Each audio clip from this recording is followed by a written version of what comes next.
नमस्कार, स्वागत है आपका हमारे चैनल। किसने सुनी थी सबसे पहले हिंदू श्रीमद् भागवत कथा? एक दिन राजा परीक्षित जंगल में शिकार खेलने के लिए गए थे। उसी जंगल में उनका सामना काल से होता है। राजा को यह आभास होता है कि कलयुग उनके राज्य में प्रवेश करने की कोशिश कर रहा है।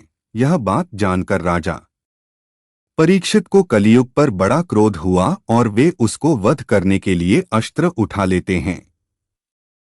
कलयुग यह देखकर अत्यंत भयभीत हो जाता है और वह राजा के समक्ष गिड़गिड़ाने लगता है। इस पर राजा को उसके ऊपर दया आ जाता है और कलयुग को जीवन दान दे देते हैं।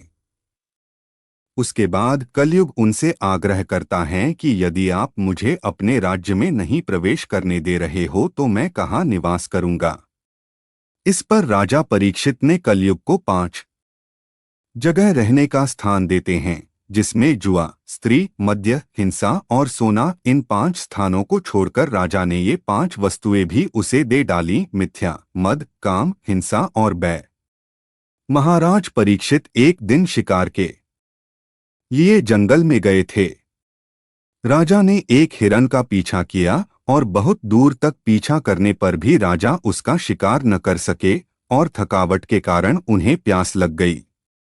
उसी वन में मुनि शमीक का आश्रम था। राजा आश्रम में जाकर मुनि से जल की मांग की, लेकिन ऋषि अपने ध्यान में लीन थे, इसलिए उन्होंने कोई उत्तर नहीं दिया। थके हारे और प्यासे राजा परीक्षित के सिर पर स्वर्ण मुकुट होने के कारण उनके मस्तिष्क पर कलयुग का प्रभाव हो गया, जिससे राजा परीक्षित को प्रतीत हुआ कि यह ऋषि ध्यानस्थ होने का ढोंग करके मेरा अपमान कर रहा है।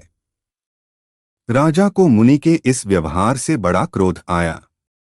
राजा परीक्षित ने निश्चय कर लिया कि ऋषि ने घमंडवश हमारी बात का जवाब नहीं दिया है और इस अपराध का उन्हें कुछ दंड देना चाहिए। उन्होंने अपने अपमान का बदला लेने के उद्देश्य से पास में ही एक मरा हुआ सांप पड़ा था। राजा ने अपने तीर की नोक से उसे उठाकर उस सांप को ऋषि मुनि के गले में डाल दिया। इतना भयंकर अपराध उनके द्वारा हुआ, इसका एक ही कारण था कि कलयुग राजा के सिर पर सवार था, जिससे कि उनकी सात्विक बुद्धि पूरी तरह से भ्रष्ट हो गई। इतना सब हो जाने के बाद राजा अपने राजमहल वापस आ गए। महल में वापस लौटकर आने पर जब राजा ने अपना मुकुट उतारा तो उनको अपनी गलती का बोध हुआ कि आज उनसे कितना बड़ा अपराध हो गया है। ऋषि शमीक ध्यान में लीन थे, अतः उन्हें इस बात का ज्ञान ही नहीं हो पाया कि उनके साथ राजा ने क्या व्यवहार किया है।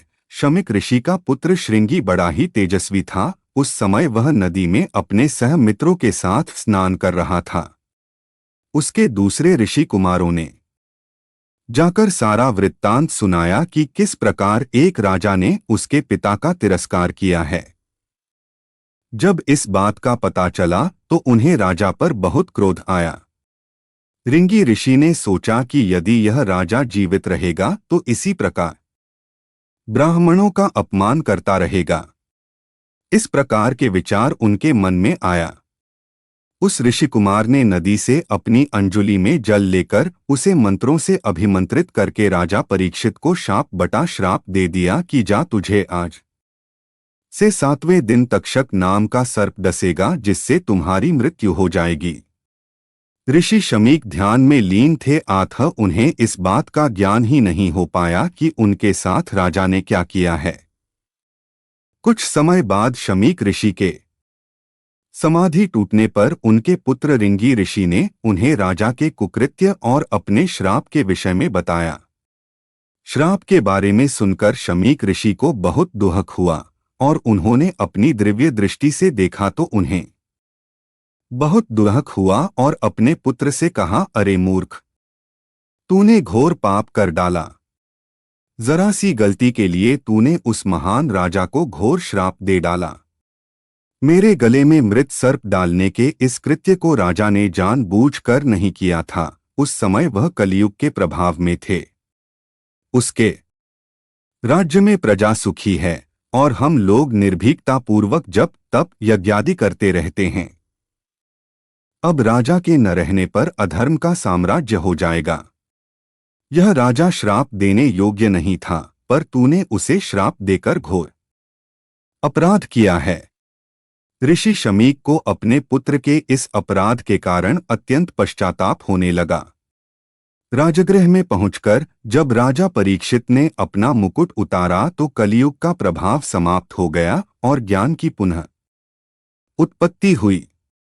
वे सोचने लगे कि मैंने घोर पाप कर डाला है। निरपराध ब्राह्मण के कंठ में मरे हुए सर्प को डालकर मैंने बहुत बड़ा कुकृत्य किया है। इस प्रकार वे पश्चाताप कर रहे थे कि उसी समय ऋषि शमीक उनके राजमहल में पधारे। जब राजा को द्वारपाल के द्वारा यह संदेश मिला तो उन्होंने सब भूलकर गुरु का आदर सत्कार किया। मुनि शमीक राजा को बताते हैं कि भूलवश मेरे पुत्र ने आपको श्राप दिया है कि आज से 7वें दिन आपकी सर्पदंश से आपकी मृत्यु हो जाएगी। गुरु की बात सुनकर राजा ने कहा, गुरुवर, आपके पुत्र ने मुझे श्राप देकर मुझ पर बहुत बड़ा उपकार किया है। मेरी भी यही इच्छा है कि मुझ जैसे पापी को मेरे पाप के लिए दंड मिलना ही चाहिए। राजा परीक्षित ने अपने जीवन के शेष 7 दिन को ज्ञान प्राप्ति और भगवत भक्ति में व्यतीत करने का संकल्प कर लिया। राजा परीक्षित अपने बड़े पुत्र जन्मेजय का राज्याभिषेक कर मुक्ति के लिए अपने गुरु से आज्ञा लेकर व्यास पुत्र श्री शुकदेव जी के आश्रम में पहुंच गए। ऋषि श्री शुकदेव जी ने राजा को श्रीमद्भागवत कथा का रसपान कराया, जिससे कि राजा को मोक्ष प्राप्त हुआ।